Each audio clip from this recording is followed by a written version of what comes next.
A mum whose husband was brutally murdered days before Christmas revealed she lied to her daughter by pretending he was still alive.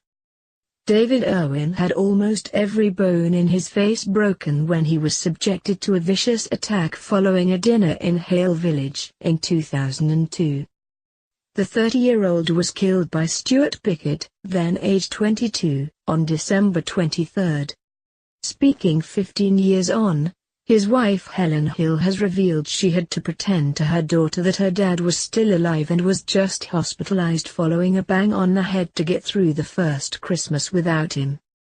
Mr. Irwin's injuries were so severe that, when Helen arrived at hospital, his head had swollen to the size of a football and the mum of one had difficulty recognizing him. After he suffered 2 heart attacks and hypoxic brain damage, she had to make the devastating decision to switch off the machine keeping him alive.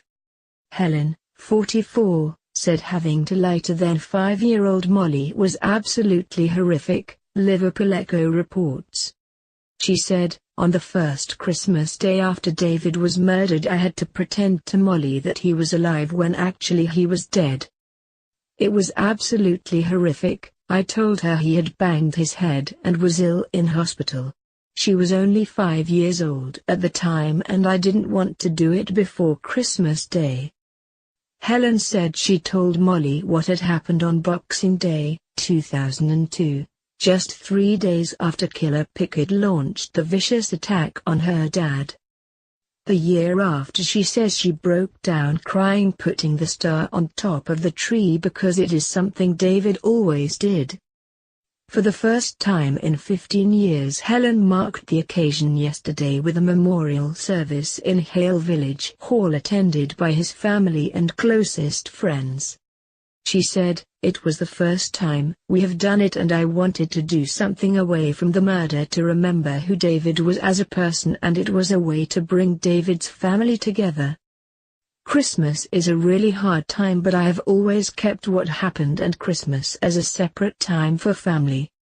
For the first time in 15 years, Helen marked the occasion yesterday with a memorial service in Hale Village Hall attended by his family and closest friends. She said, "It was the first time we have done it and I wanted to do something away from the murder to remember who David was as a person, and it was a way to bring David's family together. Christmas is a really hard time, but I have always kept what happened and Christmas as a separate time for family." The devastated mum then suffered a fresh setback in May this year after learning former paratrooper Pickett will no longer be supervised on the streets of Merseyside because of his good behavior.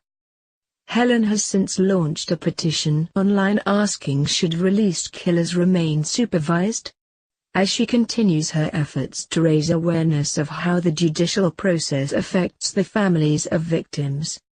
She said, "We are scared of running into him. It is frightening and worrying. He lives not far away from me. The aftermath when someone is murdered just never stops.